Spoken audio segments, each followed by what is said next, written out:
drawing a blank on what this is? This video will tell you all about them. So what are blanking dies and why should you care? They are an amazing tool that can expand the possibilities of what you can do with your hydraulic press in your studio. Hopefully you have one of those. They are outlined. This is a really amazing, comprehensive resource for metalsmiths that want to incorporate the hydraulic press into your studio practice. Most of the functions relate to die forming, but in this case we're going to be focusing on blanking dies, which is a way, comes out of industry and an efficient way of cutting out multiples of the same part. So let's say you have a production line for your jewelry and you want to cut out a lot of these little like Halloween cat profiles. And so you would create a blanking die that then you would insert metal into, compress it in the press, and snap out those parts. So like I said, it was developed in industry, but this video will outline how just a single person can make the blanking dies and get into some limited production in their studio.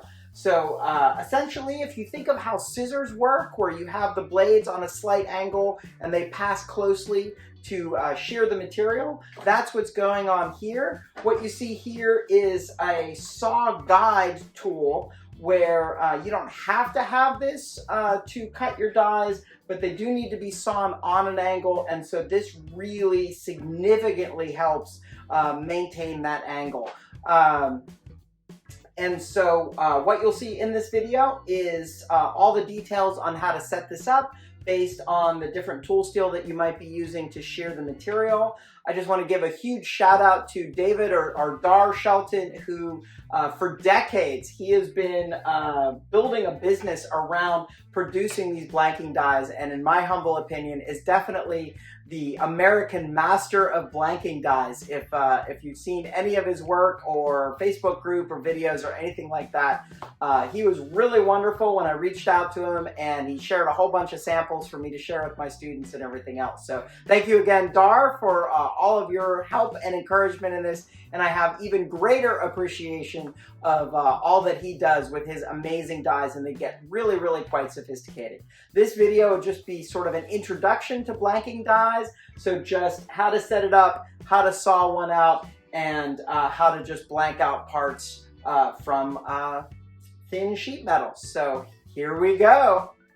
So for this video, I will be creating a new blanking die of our Halloween cat head profile. And what this is 16th inch oil hardening tool steel. I won't be hardening it in this video, but that's also an option that's gone over in the book. And what I've laid out here is I've covered the surface with layout die. I find that is the best way to then scribe a very precise design that won't be affected as you're sawing and lubricating and everything else. And so I've scribed out a 1/2 inch border just to keep any of the work away from those edges. That's what's recommended in the book as well. And I've pre-drilled 2 sets of holes. So this first set of holes is where the tongue of the blanking die will be sort of swinging from the frame. And then the second set of holes indicates where the cutting or the angled sawing of the die will begin. So between the 2 holes, you can cut straight on a normal bench pin, since that's not going to need a shearing action. It's just going to need the metal to move as you're bringing up the cutting surface, inserting the metal that you're going to cut, and then compressing it in the hydraulic press in order to shear out your blanks. So I've gotten this prepped, and let's get to work. Okay, so what you see here is me setting up to just saw the first part of the tongue of the die. So this part, it's a little bit faster, and since it's not used as a blade or a cutting part of the die, you can just use your regular bench pin, a little bit of a larger saw blade just to make things move along a little bit faster. I'm just starting off the cutting on an angle and then coming back to perpendicular to the surface of the metal, and I will just saw those 2 legs of the tongue of the blanking die from the outer hole to the inner hole. Okay, now that we've sawn those two parts of the tongue of the blanking die, we're now using the saw frame guide, which I've set up ahead of time according to the chart of information based on the material that I'm working with. In this case, it's 16th inch thick oil hardening tool steel, and I've chosen a 1-0 or single zero blade that I feel is a good balance between not too thin and not too thick.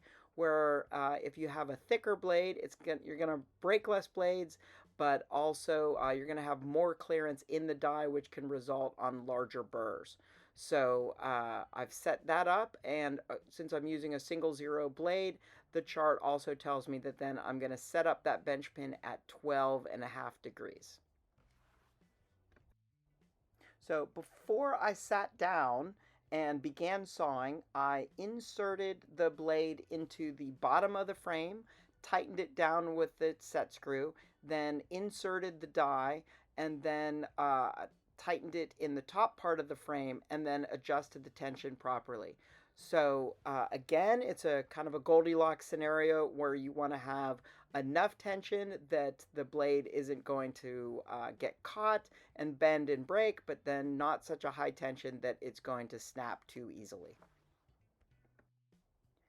If you've never sawn like this before, it does take a little bit of getting used to, where if you're just using a regular bench pin and jeweler saw, you're used to sort of pushing the saw forward while you're moving it up and down and having it push its way through the material. In this case, the saw frame and blade is held in exactly the same point, and you're responsible, you can see here since I'm left-handed, for feeding the material into the saw. So I'm holding the blanking die blank with my right hand and pushing it slightly towards the blade while keeping it moving up and down. Like I said, you might feel like you're learning to saw all over again, and you need to just take your time and be really patient with it. Keep everything well lubricated, because I swear it senses frustration, and as soon as you're just pushing a little too hard, you are going to snap a blade.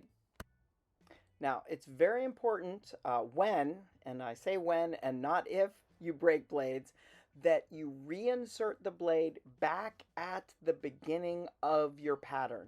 So go to that second hole, the first hole where you're beginning the angled shearing, sawing cut, and slowly move the blade up and down as you feed it through your progress of your die.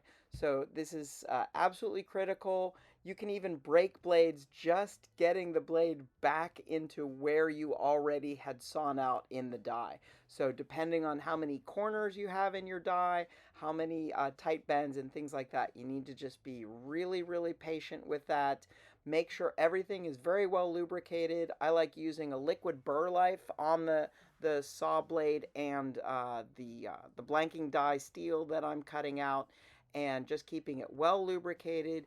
Be patient and work that blade up and down gently while you're feeding the piece back through. And then once you get to your original starting point, you can begin to resume your sawing, gently forcing the material into the blade as you keep the blade moving up and down. And of course, just like any other kind of sawing operations, if you have corners, you can keep the saw blade moving up and down as you're feeding the material around whatever tight bends or corners there that you have in the die.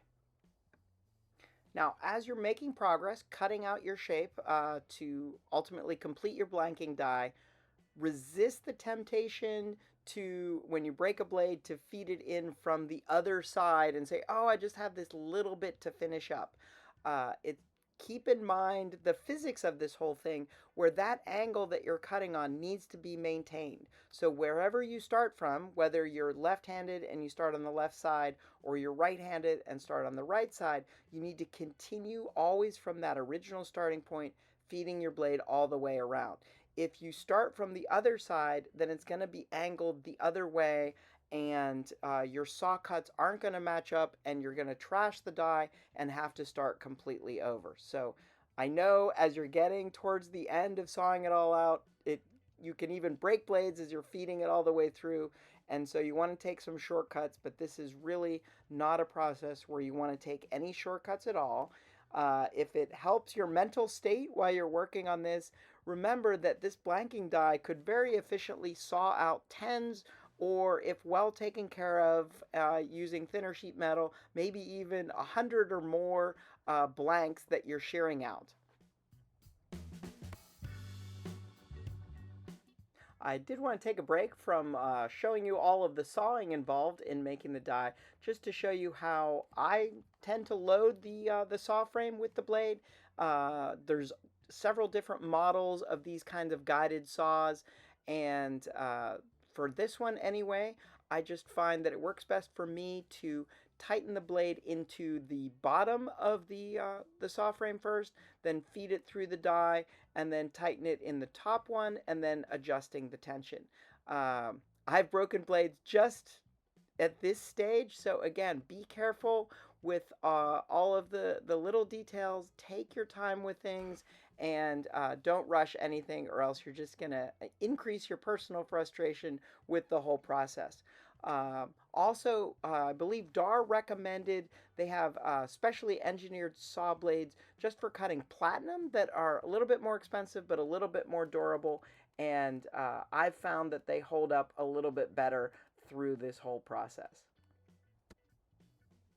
Although I am occasionally speeding up some of the clips, I did want to just put in the full process in this video just to show you that sometimes you can get it all set up. And again, since I don't do this every day, you might not get very far. You might not have that blade set up exactly right.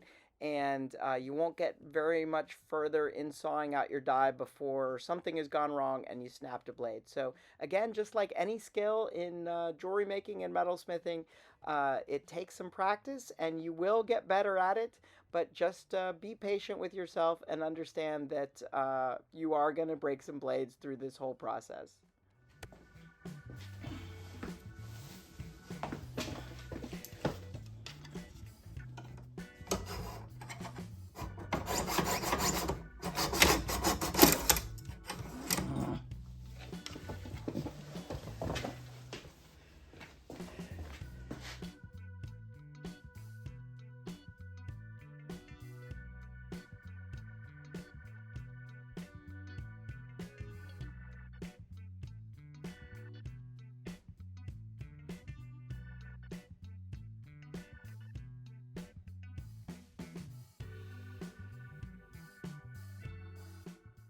Okay, we're on the home stretch here. I just got to cut that last little leg of it on the angle there, just to be the last cutting part of the die, and boom, I just didn't have it set up right.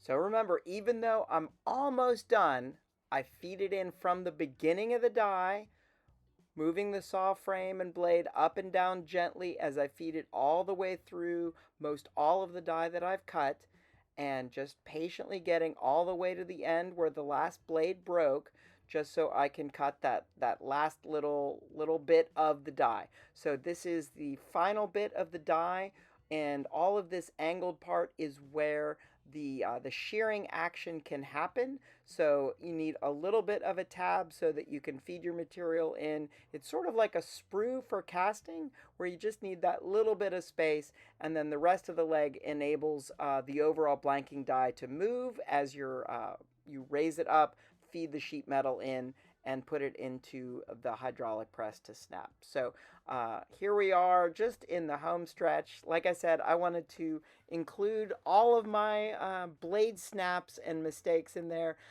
just so maybe some of the beginners out there will feel a little bit better about their process and any of the blades that they've broken there. Okay, so here is the completed die. You can see, like I said, I don't do this every day, so it's not absolutely perfect, but I'm confident that it'll work just fine. There's some slight irregularities, and I sort of went off my line a little bit, but again, it's a handmade sort of funky cat silhouette, so I think it'll be just fine. Okay, once you have your blanking die fully sawn out, you want to keep in mind which way you want to push that center sort of shearing tongue of your die. So thinking again about the angled cutting surfaces of scissors, you want to be sure that you're pushing it up so that the angle is receding away from that cutting surface. So you want it up and you have clearance so that you can put your sheet metal in, and that the actual shearing surface is going to be closest to the base or the surrounding section of the die, so that when it is put into the hydraulic press and compressed, that it will shear and cut the die. If you do this the wrong way, it'll basically become a shallow embossing die and it will not shear your metal. So that's one clear way that you can know that you pushed it the wrong direction. And depending how you did your sawing and the design of your die, it might take a little bit of persuading to push all the way through, or if you did use a larger saw blade, then it's going to pop up through relatively easy. Okay, here you see the die set up in the press between two Kevlar sheets.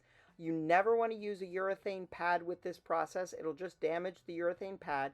You can use acrylic, but acrylic can be brittle and can actually shatter under these kind of pressure. And you don't want to just use the steel platens of your press, because you could ultimately damage those as well. So we've only inserted the sheet metal as up to that first set of holes that are sawn on the angles, so it still has a shearing action. You don't want to put any sheet metal past those holes, or else it's not going to be sheared completely and it's just going to get stuck and possibly even damage your die. So be sure that you don't go anywhere past those first set of holes, and then that you have it all ready to go into the press, and we'll have a short little video of that snapping action of a well-made die.